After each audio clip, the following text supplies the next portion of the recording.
Wakisashi's Tea House. Konnichiwa minasan, it's Gray from Wakisashi's Tea House over in Japan. How are you doing? Are you good? Are you genki? I'm good, thanks. I've got a surprise. I've got a review of episode 5 of Obi-Wan Kenobi, which dropped today. And before I go any further, I've got to say, okay, I know this isn't saying much, but it's the best episode yet.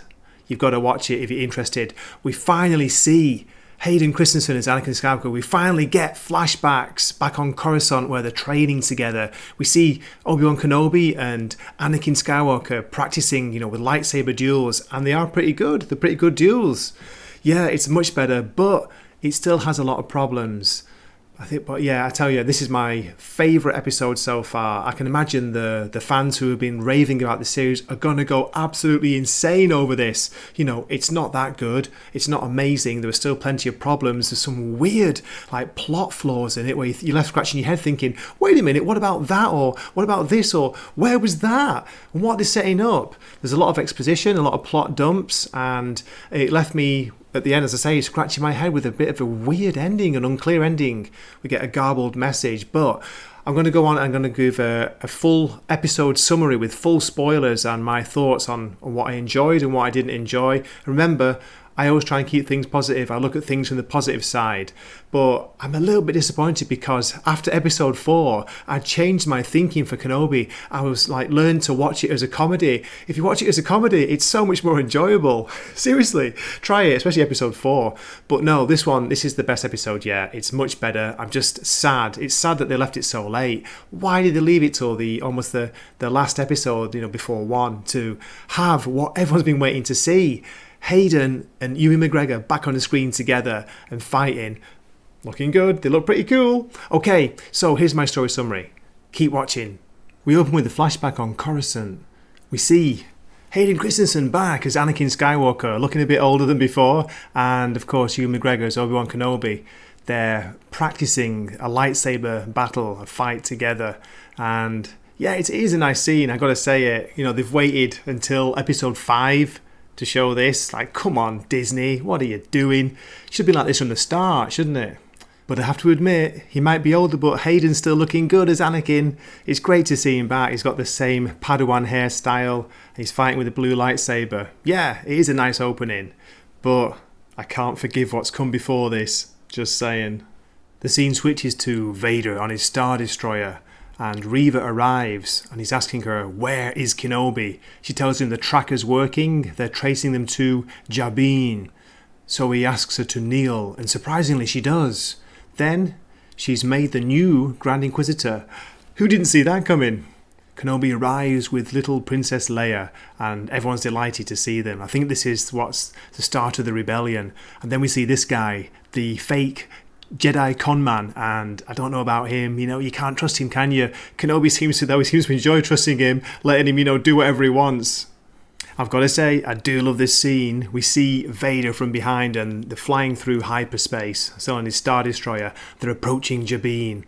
It is a great scene. It looks good. I like the visual effects there, and just his presence even from behind with that deadly samurai style helmet. Back on Jabin, and we see Leia's little toy robot, which, don't forget, was hacked in the last episode and has red eyes to show it's the dark side now. It's about to lock them all in. It's going to break the controls, which open the big hangar doors, keeping them stranded, keeping them locked in as Vader draws nearer. Next, we get our second flashback, this time from Kenobi's perspective. He's remembering them training together. He's remembering how aggressive Anakin was when they fought, when they duelled. And I've got to say, it is a nice scene. It's good to see this. Yeah, sure, it's nothing like the fantastic battle at the end of Revenge of the Sith, but still, they're doing well for, middle-aged men, middle-aged Jedis. 2 small Imperial attack ships land outside the rebel base on Jabin, and they're getting ready, they're loading up all the guns, but they don't fire, of course. They've got to wait for Reva to arrive. Then Reva arrives and basically just screams, fire! And they open fire on the blast doors. How long will they hold out? By now they've worked out that the hangar doors won't open so the ships can't leave, and the controls are in a small vent which everybody's too big to enter. So guess what? Guess who comes striding in? I need a ladder. She's so smug in this scene. It's a bit off-putting. And then Kenobi's like, trust her. I trust her, give her the ladder. So here comes Leia to save the day, yet again. While Leia's working on the controls to the door, Kenobi goes to the blast doors and offers to negotiate. Then we get the Grand Inquisitor Reva coming to the other side of the door. And from here, it's not clear if they're talking by the voice or by the Force. They're communicating with each other. And Kenobi's basically saying, how did you know Anakin was Vader? And he realizes, and she starts telling the story. What's funny here is that she says, don't be thinking you can stall for time. And then he goes on to stall for time and just keeps her talking for about 3 or 4 minutes, where she's saying, I was there, I was a youngling, I thought Anakin was here to help us, and I watched him kill all my friends, I hid under a dead body. This is the most emotional scene we've seen of Reva, of the actress so far, and she hardly breaks a sweat, like her face expression doesn't really change. Reva then goes on to blame Kenobi. Where were you? Where were you when Anakin was killing my friends, killing children? And she sticks her lightsaber through the blast doors, cuts a hole, and then she opens it with the Force. Suddenly, like, wow, who knew she was so strong? So she opens the blast doors with the Force, and then Kenobi uses the Force and pushes her like back. She goes flying back, sort of sliding in the sand. And a huge battle breaks out between the stormtroopers and the rebel band inside. It's a pretty good battle. It's exciting. You see people getting shot. Both sides are getting killed. Yeah, it's a good scene. Surprisingly, for a Disney Star Wars scene, you actually see people die. What's going on? Hey, I know it's a blurry screenshot, but I've got to say, it's the first time we see Kenobi being the badass that we know he is. Finally, halfway through episode 5 of a 6-episode series. Why did you leave it so late? Why did you make him look like a coward the whole time? Why did you have him sort of jogging and whimpering and running away from Vader? Ridiculous. This is the Kenobi we remember from the prequels. Much better. It's a good battle scene. Remember the double agent? This is Tala, the Imperial spy. She's basically working for the rebels after all. And we see her. She gets hit, she gets shot. And do you remember the big loader robot? The robot was badass in this. The robot was taking out loads of stormtroopers, but it gets hit as well. They both get hit. They're going down together. And Kenobi's like, no! And she says, go, run. She pulls out a thermal detonator. She's going to blow it up. She shoots the controls to the door, shuts the door, and lets off the detonator. Boom! And then, I've got to say, we see a really over-the-top emotional reaction from Kenobi. Who knew that he was, so fond of her, or basically in love with her, because he's almost crying. He's devastated that she got killed. They've only been together for, is it a couple of days? Working together? Very strange. But anyway, Kenobi showing some emotion. What a surprise. So Leia's still trying to get the doors open. It's not working. They hear that Vader's approaching in his ship. He's about to land on the planet. So Kenobi decides to give up. He walks out and gets captured, gets handcuffed. And then Reva, the Grand Inquisitor, makes him kneel before her. They had to take him from being such a badass in the fight scene to having him on his knees in front of her. By now, Kenobi's worked out that Reva is not interested in him. She's trying to get Vader. Basically, she wants time alone with Vader so she can get revenge for when she was a child and when he nearly killed her. And Kenobi offers to help, but of course, she's not interested. I don't need your help. And she strangely orders 2 stormtroopers, only 2, to take Kenobi away back into the rebel base, well, what's left of it. Come on, anyone can see what's going to happen next, right?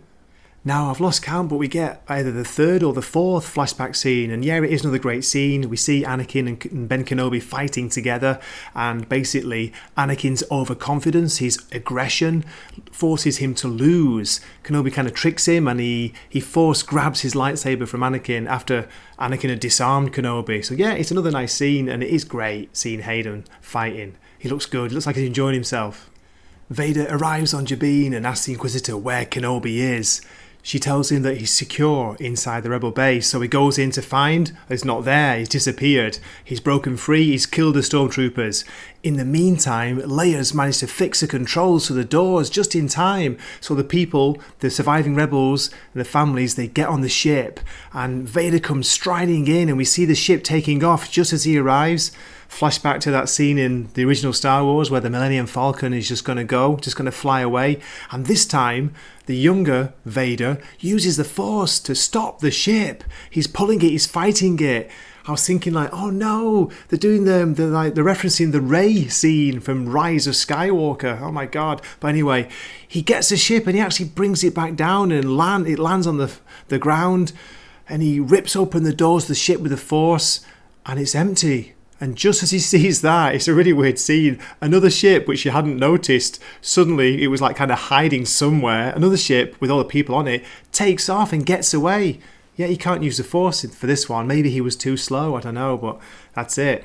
As the second ship, the actual ship, the ship that was somehow invisible, as that gets away, Reva, the Grand Inquisitor, has been sneaking up behind Vader and she launches into an attack. But of course, he sensed that she's coming and he just deflects, well, doesn't even deflect, he stops her attack with the Force just by raising his hand. And we see quite an intense battle. She's furious, she's trying to hit him the whole time. He's just using the Force to stop any kind of attack. Then eventually she makes the lightsabers go into two, the double lightsaber, and she's spinning it at him, and he's just like, yeah, whatever. He disables the lightsabers, he gets them both off her. He gets one of the lightsabers and he sticks it through her stomach, and she's down. And then, guess who we see in the final scene? Of course it is, right? You knew it, didn't you? Yeah, the real Grand Inquisitor is still alive. He gives some weird line like, oh, revenge is a great motivation for healing.